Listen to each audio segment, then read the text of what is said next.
Of और landing के दौरान लैपटॉप जैसे इलेक्ट्रॉनिक उपकरणों का उपयोग करना मना है। मोबाइल फोन जैसे छोटे उपकरणों का प्रयोग केवल फ्लाइट मोड में ही करें।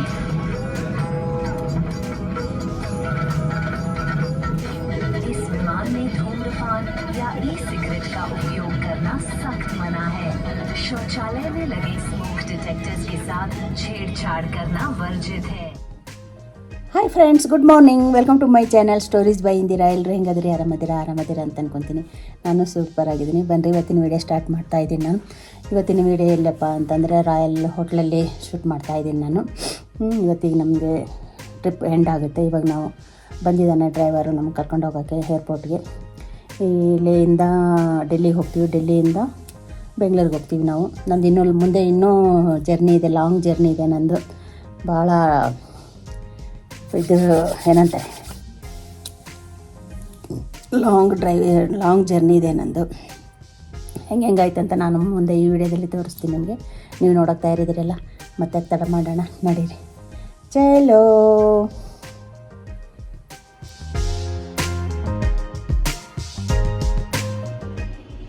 ನೋಡಿ, ಬೆಳಗ್ಗೆ ಆಯಿತು, ರೆಡಿಯಾಗಿ ನಾವು ಡೈನಿಂಗ್ ಹಾಲಿಗೆ ಬಂದ್ವಿ. ಬೆಳಗ್ಗೆ ಬ್ರೇಕ್ಫಾಸ್ಟ್ ಮಾಡೋಕ್ಕೆ. ಬ್ರೇಕ್ಫಾಸ್ಟಲ್ಲಿ ಏನೇನಿದೆ ಅಂತ ನಾನು ನಿಮಗೆ ತೋರಿಸ್ತೀನಿ. ಇಲ್ಲೇ ನೀವು ನೋಡಿ, ಪೂರಿ ಇದೆ, ಪೂರಿ ಅಂದರೆ ಚೋಲೆ ಬಟಾರ, ಮತ್ತು ಇದು ಚೋಲೆ ಬಟಾರ. ಅದು ಇನ್ನೊಂದು ಅದು ಏನಿತ್ತು ಗೊತ್ತಿಲ್ಲ. ಇದು ವೈಟ್ ಏನೋ ಇತ್ತು, ಅದು ಗೊತ್ತಾಗಲಿಲ್ಲ ನಮಗೆ. ಅದು ಆ ಕಡೆದು ಡಿಶ್ ಅಂತ ಇದು. ಅದಾದಮೇಲೆ ವೆಜಿಟೇಬಲ್ ಫ್ರೈ ಇತ್ತು, ಆಮೇಲೆ ಆಮ್ಲೆಟ್ ಇತ್ತು, ಟೀ, ಕಾಫಿ, ಮಾಮೂಲಿ ಫ್ರೂಟ್ಸು ಅದೆಲ್ಲ ಇತ್ತು. ಅದೆಲ್ಲ ನಾವು ಬ್ರೇಕ್ಫಾಸ್ಟ್ ಮಾಡಿ, ನಮಗೆ ಬೆಳಿಗ್ಗೆ 9 ಅಂದರೆ 12 ಗಂಟೆಗೆ ಫ್ಲೈಟ್ ಇತ್ತು. ನಾವು 9 ಗಂಟೆಗೆ ಹೋಟ್ಲ್ ಚೆಕ್ಔಟ್ ಮಾಡಿ ನಾವು ಏರ್ಪೋರ್ಟಿಗೆ ಹೋಗಬೇಕಾಗಿತ್ತು. ಹಾಗಾಗಿ ಬೆಳಗ್ಗೆ ತಿಂಡಿ ತಿಂದು ಎಲ್ಲ ರೆಡಿಯಾಗಿ ಬೆಳಗ್ಗೆ ಬಂದ್ವಿ. ಹೋಟ್ಲ್ ಮುಂದೆ ನೋಡಿ, ರಾಯಲ್ ಹೋಟ್ಲ್ ಮುಂದೆ ಇದು ಲಾಸ್ಟ್ ಫೋಟೋ ತೆಕ್ಕೊಂಡಿವಿ. ಡೈಲಿ ರೆಡಿಯಾಗಿ ಹೊರಗಡೆ ಬಂದು ಅಲ್ಲೊಂದು ಫೋಟೋ ತೆಗೆಸ್ಕೊತಾ ಇದ್ದೀವಿ ನಾವು. ಇವಾಗೂ ಅಷ್ಟೇ ಲಾಸ್ಟ್ ಒಂದು ವಿಡಿಯೋ ಮಾಡ್ತಾಯಿದ್ದೀನಿ ನೋಡಿ, ಎಲ್ಲ ರೌಂಡಾಗಿ. ಇದೆಲ್ಲ ಈಗ ಟ್ಯಾಕ್ಸಿ ಬಂದಾದಮೇಲೆ ಎಲ್ಲ ಲಗೇಜ್ ಇಟ್ಟು ಈಗ ನಾವು ಲಡಾಖ್ ಏರ್ಪೋರ್ಟಿಗೆ ಬಂದ್ವಿ ನೋಡಿ. ನಾವು ಏರ್ಪೋರ್ಟ್ ನೋಡಿ, ಇದು ಚಿಕ್ಕದಿದೆ ಇದು ಏರ್ಪೋರ್ಟು. ಈಗ ನಾವೆಲ್ಲ ಬ್ಯಾಗ್ ಚೆಕ್-ಇನ್ ಮಾಡ್ತಾಯಿದ್ದೀವಿ. ನಮ್ಮ ಮನೆಯವ್ರು ಇದ್ದಾರೆ ನೋಡಿ ಅಲ್ಲಿ. ನಾನೊಂದು ರೌಂಡ್ ಎಲ್ಲ ನಿಮಗೆ ಏರ್ಪೋರ್ಟ್ ತೋರಿಸ್ತಾ ಇದ್ದೀನಿ. ಇಷ್ಟೇ ಏರ್ಪೋರ್ಟ್ ಇರೋದು. ಅಲ್ಲಿ ಚೆಕ್-ಇನ್ ಆದಮೇಲೆ ಇಲ್ಲಿ ಸೆಕ್ಯೂರಿಟಿ ಚೆಕ್ ಮಾಡ್ತಾ ಇದ್ದಾರೆ. ಇಷ್ಟೇ ಚಿಕ್ಕದಾಗಿಯೇ ಇದೆ ಇದು ಏರ್ಪೋರ್ಟು. ಇನ್ನೂ ಕಟ್ತಾ ಇದ್ದಾರೆ ಏರ್ಪೋರ್ಟು ಪಕ್ಕಕ್ಕೆ ದೊಡ್ಡದಾಗಿ. ಇನ್ನೂ ಇಂಟರ್ನ್ಯಾಷನಲ್ ಏರ್ಪೋರ್ಟ್ ಮಾಡಬೇಕಂತ ಇದ್ದಾರೆ, ದೊಡ್ಡದಾಗಿ ಕಟ್ತಾ ಇದ್ದಾರೆ. ಸದ್ಯ ಇರೋದು ಏರ್ಪೋರ್ಟ್ ಇದು ಮೊದಲೇದು ಹಳೆಯದು ಏರ್ಪೋರ್ಟ್ ಅಂದರೆ ಇದು ಇಷ್ಟೇ ಇದೆ ನೋಡಿ, ತೋರಿಸ್ತಾ ಇದ್ದೀನಿ ನಾನು. ಅದೇ ಫ್ಲೈಟ್ ಬಂದಂಗೆಲ್ಲ ಅನೌನ್ಸ್ ಮಾಡ್ತಾ ಇರ್ತಾರೆ ಟೈಮಿಂಗ್ದು ನೋಡಿ. ಅಲ್ಲಿ ಶಬ್ದ ಮಾಡ್ತಾಯಿದೆ, ನೀವು ಕೇಳಿಸ್ಕೊಂಡಿರ್ಬೋದು ಸೌಂಡು. ಅಲ್ಲಿ ತುಂಬ ಸೌಂಡ್ ಮಾಡ್ತವೆ ಇಲ್ಲಿ. ನಾನು ಈ ಥರ ಅಲ್ಲಿ ಎಲ್ಲೂ ಕೇಳಿಲ್ಲ ನಾನು. ಇಲ್ಲಿ ಹಗಲು ರಾತ್ರಿ ಕೂಡ ಸೌಂಡ್ ಮಾಡ್ತಾ ಇರ್ತವೆ ಅಲ್ಲಿ, ಡಿಸ್ಟರ್ಬ್ ಆಗ್ತಾಯಿದೆ. ಓಕೆ, ಪರವಾಗಿಲ್ಲ. ನಿಮ್ಗೆ ಅದೇ ಏರ್ಪೋರ್ಟ್ ತೋರಿಸಿದ್ದಾಯ್ತು. ನಮ್ಮದು ಫ್ಲೈಟು ಟೈಮ್ ಆಯಿತು. ಅನೌನ್ಸ್ ಮಾಡಿದರು ಅಂದರೆ ಫ್ಲೈಟು ಬೇರೆ ಕಡೆ ಇರುತ್ತೆ. ನಮಗೆ ಇಲ್ಲಿಂದ ಬಸ್ಸಲ್ಲಿ ಕರ್ಕೊಂಡು ಹೋಗ್ತಾರೆ ನೋಡಿ. ಇವಾಗ ಇಲ್ಲೆಲ್ಲ ಬಸ್ ನಿಂತಿದ್ದಾವೆ. ಒಂದು ಬಸ್ ಫುಲ್ ಆದರೂ ಇನ್ನೊಂದು ಬಸ್ ಬಿಡ್ತಾರೆ. ಇವಾಗ ನಾವು ಫ್ಲೈಟ್ ಹತ್ರ ಬಂದೀವಿ ನಾವು ಬಸ್ಸಿಂದ. ಬಂದ ತಕ್ಷಣವೇ ಅದೇ ನಮಗೆ ಇಲ್ಲಿ ನಾನು ವಿಡಿಯೋ ಮಾಡ್ತಾಯಿದ್ದೆ ನಾನು. ಅದು ಏರ್ಪೋರ್ಟ್ ನೋಡಿ, ಇದೆಲ್ಲ ಆ ಕಡೆ ಕಟ್ತಾ ಇದ್ದಾರೆ ನೋಡಿ. ಇದೇ ಹೊಸ ಏರ್ಪೋರ್ಟು, ಇದು ಇಂಟರ್ನ್ಯಾಷನಲ್ ಏರ್ಪೋರ್ಟ್. ಅದು ಕಟ್ತಾ ಇದ್ದಾರೆ ನೋಡಿ. ಎಲ್ಲ ಫ್ಲೈಟೆಲ್ಲ ನಿಂತಿದ್ದಾವೆ. ಇದು ನಮ್ಮದು ಏರ್ ಇಂಡಿಯಾ ಫ್ಲೈಟ್ ನಿಂತಿದೆ. ಈಗ ನಾವು ಬಂದು ಒಳಗಡೆ ಕೂತಿದ್ದೀವಿ ನೋಡಿ. ಒಳಗಡೆ ಕೂತು ಒಂದು ಫೋಟೋ ತೆಗೆಸ್ತಾ ಇದ್ದೀನಿ. ಅಲ್ಲಿಂದ ಆದಮೇಲೆ ಇದು ಡೆಲ್ಲಿ ಏರ್ಪೋರ್ಟ್ ನೋಡಿ. ಡೆಲ್ಲಿ ಏರ್ಪೋರ್ಟ್ ಇದು. ಡೆಲ್ಲಿ ಏರ್ಪೋರ್ಟ್ಗೆ 12 ಅಂದರೆ 1:15 ಬಂದ್ವಿ. ಬಂದ ತಕ್ಷಣ ನಮ್ಮದು ಫ್ಲೈಟ್ ಇರೋದು 2 ಗಂಟೆಗಿತ್ತು, ಡೆಲ್ಲಿಯಿಂದ ಬೆಂಗಳೂರು. ಇವಾಗ ನಾವು ಹೋಗ್ತಾ ಇದ್ದೀವಿ ನೋಡಿ. ತುಂಬ ದೂರ ಇತ್ತು, ನಡ್ಕೊಂಡು ಹೋಗಬೇಕಾಗಿತ್ತಲ್ಲ. ಇಲ್ಲಿ ಎಕ್ಸಲೇಟ್ರ್ ಇರ್ತಾವೆ ಮಧ್ಯೆ. ಎಕ್ಸಲೇಟ್ರ್ ಮೇಲಿಂದ ನಾನು ನಮ್ಮ ಮನೆಯವ್ರು ಹೋಗ್ತಾಯಿದ್ವಿ. ನಮ್ಮ ಮನೆಯವ್ರು ನೋಡಿ, ನಂದು ತಲೆನೇ ಬರ್ತಾ ಇಲ್ಲ ಅಂತ ಹೇಳ್ತಾರೆ. ಸೆಲ್ಫಿ ತೆಗಿಬೇಕಂದ್ರೆ ಅದೊಂದು ಪ್ರಾಬ್ಲಮ್. ನಮ್ಮ ಮನೆಯವ್ರು ಹೈಟ್ ಇರ್ತಾರೆ, ನಾನು ಕುಳ್ಳಿ. ಹಂಗಾಗಿ ಸೆಲ್ಫಿ ತೆಗೋಬೇಕಾದ್ರೆ ಪಾಪ ಅವರಾದ್ರೂ ಅರ್ಧ ಬರ್ತಾರೆ, ಇಲ್ಲಾಂದ್ರೆ ಅವ್ರದ್ದು ಸರಿ ಮಾಡಬೇಕಂದ್ರೆ ನಂದು ಬರೀ ತಲೆ ಬರುತ್ತೆ. ಹಾಗಾಗಿ ಪ್ರಾಬ್ಲಮ್ ಆಗ್ತದೆ. ಅದನ್ನು ಅಡ್ಜಸ್ಟ್ ಮಾಡ್ಕೋಬೇಕಲ್ಲ, ಹೈಟು ಕುಳ್ಳಾಗಿದ್ದವರೆಲ್ಲ. ಅದಾದಮೇಲೆ ಬಂದ್ವಿ ಏರ್ಪೋರ್ಟಿಗೆ ಬಂದು ಫ್ಲೈಟಿಗೆ ಬಂದು ಫ್ಲೈಟಲ್ಲಿ ಕೂತಿದ್ದೀವಿ ನೋಡು. ಇದು ಇಂಟರ್ನ್ಯಾಷನಲ್ ಏರ್ ಇಂಡಿಯಾ ಇದು. ನೋಡಿ ಫ್ಲೈಟಲ್ಲಿ ಕೂತಿದ್ದೀವಿ ನಾವು ಈಗ. ಫ್ಲೈಟಲ್ಲೆಲ್ಲ ಸೆಟ್ ಆಯಿತು. ಈಗ ಫ್ಲೈಟು ಟೇಕಪ್ ಆಗುತ್ತೆ, ಬನ್ನಿ ನೋಡೋಣ. ಇವಾಗ ನೋಡಿ ಫ್ಲೈಟು ಹೊರಡುವಾಗ ರೂಲ್ಸ್ ಏನೇನಿದೆ ಅಂತ ಎಲ್ಲ ಹೇಳ್ತಾರಲ್ಲ. ಬೆಲ್ಟ್ ಹಾಕೋಬೇಕು, ಮತ್ತು ಎಮರ್ಜೆನ್ಸಿ ಬಂದರೆ ಸಾಸದು ಪ್ರಾಬ್ಲಮ್ ಆದರೆ ಅದೆಲ್ಲ ಅಂತಂದು, ವಾಮಿಟ್ ಆದರೆ ಹೆಂಗಂತಂದು ಎಲ್ಲ ಹೇಳ್ತಾ ಇದ್ದಾರಲ್ಲ, ಅವರು ಹೇಳ್ತಾ ಇದ್ದಾರೆ. ಮತ್ತು ಈ ಡಿಸ್ಪ್ಲೇ ಇದರಲ್ಲಿ ಎಲ್ಲ ಸಂಗೀತದ ಮೂಲಕ, ಅಂದರೆ ಆ್ಯಕ್ಷನ್ನು ಅಂತಿರೋ, ಸಂಗೀತ ಅಂತಿರೋ ಎಲ್ಲ ಇದು ಎಲ್ಲನೂ ಕವರ್ ಮಾಡಿದ್ದಾರೆ.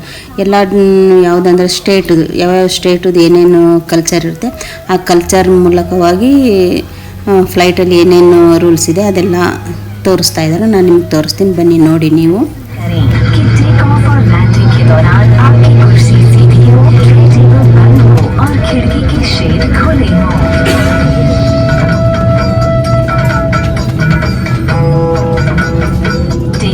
लैंडिंग के दौरान लैपटॉप जैसे इलेक्ट्रॉनिक उपकरणों का उपयोग करना मना है। मोबाइल फोन जैसे छोटे उपकरणों का प्रयोग केवल फ्लाइट मोड में ही करें।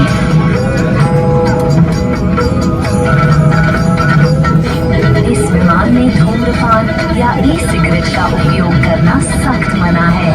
शौचालय में लगे स्मोक डिटेक्टर्स के साथ छेड़छाड़ करना वर्जित है।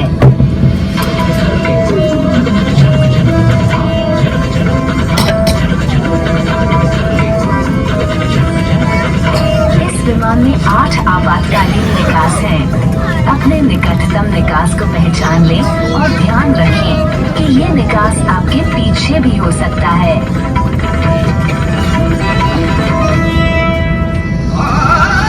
आपातकालीन लैंडिंग और निकासी की स्थिति में फर्श में लगी बत्तियां आपको आपके निकटतम निकास और स्लाइड की दिशा दिखाएगी।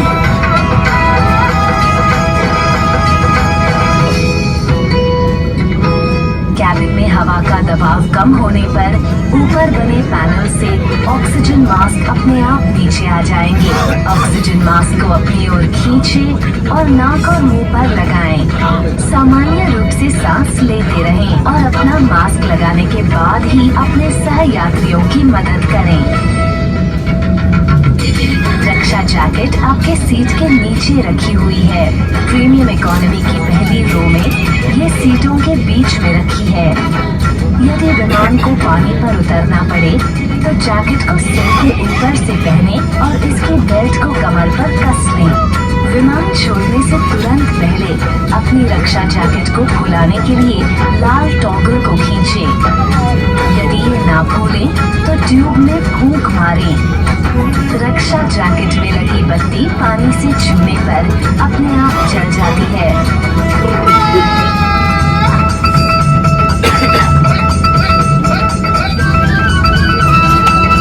अधिक जानकारी के लिए कृपया सीट पॉकेट में उपलब्ध सुरक्षा कार्ड को ध्यानपूर्वक पढ़ें।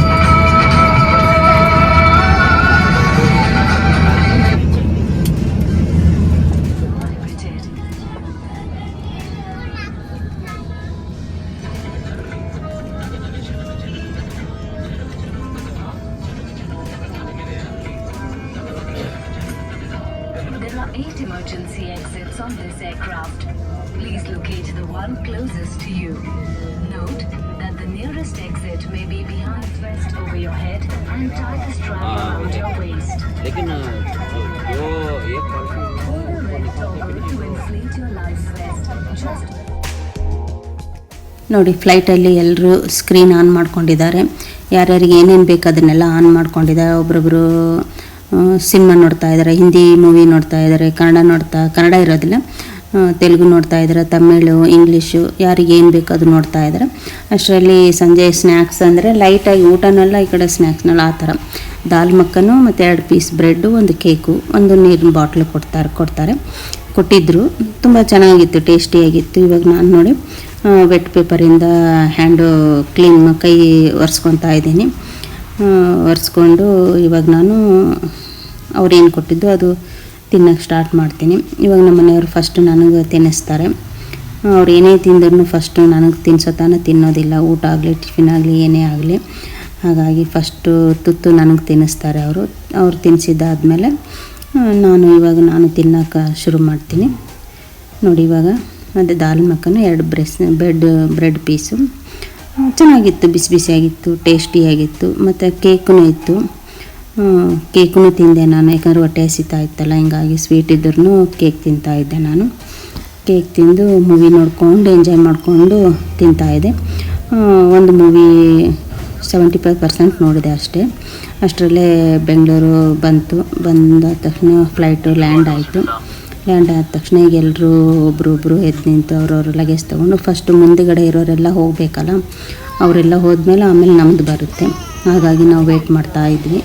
ಇದು ಹಿಂದುಗಡೆ ನೋಡಿ, ಮುಂದೆ ಇರೋರೆಲ್ಲ ಹೋಗಬೇಕು. ಮುಂದೆ ಇರೋರೆಲ್ಲ ಹೋದ್ಮೇಲೆ ಇವಾಗ ನಾವು ಹೋಗ್ತಾಯಿದ್ದೀವಿ ನೋಡಿ. ಫ್ಲೈಟೆಲ್ಲ ಖಾಲಿ ಆಯಿತು ನೋಡಿ, ನಾವು ಲಾಸ್ಟಿಗೆ ಹೋಗ್ತಾಯಿದ್ದೀವಿ. ಹೋದಾದಮೇಲೆ ನಮ್ಮ ಲಗೇಜ್ ಬರಬೇಕಲ್ಲ, ಲಗೇಜ್ಗೋಸ್ಕರ ಕಾಯ್ತಾ ಇದ್ವಿ ಅಲ್ಲಿ ನೋಡಿ. ಹೋಗ್ತಾಯಿದ್ದೀವಿ ಈಗ ನಾವು ಬೆಂಗಳೂರು ಏರ್ಪೋರ್ಟ್ ತೋರಿಸ್ತಾ ಇದ್ದೀನಿ ನೋಡಿ. ಹೊರಗಡೆ ಎಲ್ಲ ಫ್ಲೈಟ್ ನಿಂತಿದೆ. ಇಲ್ಲಿ ನಮ್ಮದು ಲಗೇಜ್ ಬರಬೇಕಲ್ಲ, ಹಾಗಾಗಿ ಲಗೇಜಿಗೆ ವೇಟ್ ಮಾಡ್ತಾಯಿದ್ವಿ. ಲಗೇಜ್ ತೊಗೊಂಡು ಇಲ್ಲಿಂದ ನಾನು ಎಲ್ಲಿ ಹೋದ್ನಪ್ಪ ಅಂತಂದರೆ ನಿಮ್ಗೆ ಸರ್ಪ್ರೈಸ್ ಆಗ್ತಿರ್ಬೋದು. ಬೆಳಗ್ಗೆಯಿಂದ ಸಂಜೆವರೆಗೂ ಫ್ಲೈಟಲ್ಲಿ ಜರ್ನಿ, ಮತ್ತು ಈ ರಾತ್ರಿ ಇಡೀ ಎಲ್ಲ ಮತ್ತೆ ಜರ್ನಿ ಮಾಡಬೇಕು ನಾನು. ಜರ್ನಿ ಫುಲ್ಲು ಟಯರ್ಡ್ ಆಗೋಗಿತ್ತು ನನಗಂತೂ. ಇಲ್ಲಿಂದ ನಾನು ಟ್ಯಾಕ್ಸಿ ಇಟ್ಕೊಂಡು ಮನೆಯವರು ಹಾಸನ್ಗೆ ಹೋದರು. ನಾನು ಇಲ್ಲಿಂದ ಟ್ಯಾಕ್ಸಿ ಮಾಡ್ಕೊಂಡು ಎಲ್ಲಿ ಹೋದ್ನಪ್ಪ ಅಂದರೆ ಯಲಹಂಕಕ್ಕೆ ಹೋದೆ ನಾನು. ಯಲಹಂಕಗೆ ನೋಡಿ ಟ್ರೈನಲ್ಲಿ ಕೂತಿದ್ದೀನಿ. ಟ್ರೈನ್ ರಾತ್ರಿ ಎಲ್ಲ ಜರ್ನಿ ಆಯಿತು. ಇದು ಬೆಳಗಿನ ಜಾವ ಎದ್ದೀನಿ ನೋಡಿ. ನಿದ್ದೆ ಇರಲಾರ್ದೆ ಮುಖ ನೋಡಿ ಹಂಗೆ ಓದ್ಕೊಂಡಿದೆ ನೋಡಿ. ಸೀನರಿ ನೋಡಿ ಎಷ್ಟು ಚೆನ್ನಾಗಿದೆ, ಗ್ರೀನ್ ಕಲರು, ತುಂಬ ಚೆನ್ನಾಗಿತ್ತು ಬೆಳಗಿನ ಜಾವ ಸೀನ್ರಿ. ನಾನು ಅದೇ ಸೀರಿಯಲ್ ನೋಡ್ಕೊಂಡು ನಂದು ಬೆಳಗ್ಗೆ 11:30 ಮುಟ್ಟೋದಿತ್ತು ಸೋಲಾಪುರಿಗೆ ಟ್ರೈನು. ಹಾಗಾಗಿ ಸೀರಿಯಲ್ ನೋಡ್ಕೊತ ಕೂತಿದ್ದೆ ಬೆಳಗಿನ ಜಾವ ನೋಡಿ. ಎಷ್ಟು ಚೆನ್ನಾಗಿದೆ ಗ್ರೀನ್ ಕಲರ್ ಸೀನ್ರಿ. ನಾನು ಹೋಗೋದು ಯಾರಿಗೂ ಹೇಳಿಲ್ಲ, ನಾನು ಬರೋದಿಲ್ಲ ಅಂತಲೇ ಹೇಳಿದ್ದೆ. ಯಾಕಪ್ಪ ಅಂತಂದರೆ ನನಗೆ ಫ್ಲೈಟ್ ಬರೋದೇ ಲೇಟ್ ಆಗುತ್ತೆ, ಸಂಜೆ ನನಗೆ ಯಾವ ಟ್ರೈನು ಸಿಗೋಲ್ಲ, ಹಾಗಾಗಿ ನಾನು ಬರೋದಿಲ್ಲ ಅಂತಂತ ಹೇಳಿದ್ದೆ ನೋಡಿ. ಇದೆ ಸೋಲಾಪುರ ಸ್ಟೇಷನು, ಬರೋಕ್ಕಾಗಲ್ಲ ಅಂತ ಹೇಳಿದ್ದೆ. ಸರ್ಪ್ರೈಸ್ ಆಗಿ ಹೋಗ್ತಾಯಿದ್ದೀನಿ ನಾನು. ಅವರೆಲ್ಲ ನನಗೆ ನೋಡಿ ತುಂಬ ಶಾಕ್ ಆದರು. ಬರೋಂಗಿಲ್ಲ ಅಂತ ಬಂದಿದ್ದಾಳೆ, ಅದನ್ನು ಬೆಳಗ್ಗೆ ಎಲ್ಲ ಜರ್ನಿ ಮತ್ತು ರಾತ್ರಿ ಎಲ್ಲ ಜರ್ನಿ ಮಾಡ್ಕೊಂಡು ಬಂದಿದ್ದಾಳಲ್ಲ, ಸೂಪರ್ ಗ್ರೇಟ್ ಅಂತಂದು ಎಲ್ಲರೂ ತುಂಬ ಖುಷಿಯಾದರು. ಮತ್ತು ಫ್ರೆಂಡ್ಸು, ಇಷ್ಟೊತ್ತು ನನ್ನ ಜರ್ನಿ ವಿಡಿಯೋ ನೋಡಿ ಸಪೋರ್ಟ್ ಮಾಡಿದ್ದಕ್ಕೆ ನಿಮ್ಮೆಲ್ಲರಿಗೂ ಥ್ಯಾಂಕ್ ಯು. ಮತ್ತು ನನ್ನ ವಿಡಿಯೋ ಹೇಗೆ ಅನ್ನಿಸ್ತು, ಜರ್ನಿ ವಿಡಿಯೋ ಇಷ್ಟ ಆಯಿತಾ? ಇಷ್ಟ ಆಗಿದೆ ಅಂದ್ಕೊತೀನಿ. ಇಷ್ಟ ಆದರೆ ಏನು ಮಾಡಬೇಕು, ಲೈಕ್, ಶೇರ್, ಸಬ್ಸ್ಕ್ರೈಬ್ ಮಾಡಿ, ಹಾಗೆ ಸಪೋರ್ಟ್ ಮಾಡಿ. ನಿಮ್ಮ ಫ್ರೆಂಡ್, ನಿಮ್ಮ ಫ್ಯಾಮಿಲಿಗೆಲ್ಲ ಶೇರ್ ಮಾಡಿ. ನನ್ನ ಚಾನಲ್ ಯಾರು ಹೊಸೊಬ್ಬರು ನೋಡ್ತೀರಾ ಅವರು ಬೇಗ ಸಬ್ಸ್ಕ್ರೈಬ್ ಆಗಿ, ಹಾಗೆ ಸಪೋರ್ಟ್ ಮಾಡಿ. ಮತ್ತು ನೆಕ್ಸ್ಟ್ ವಿಡಿಯೋದಲ್ಲಿ ಸಿಗೋಣ. ಓಕೆ, ಟಾಟಾ, ಬಾಯ್ ಬಾಯ್.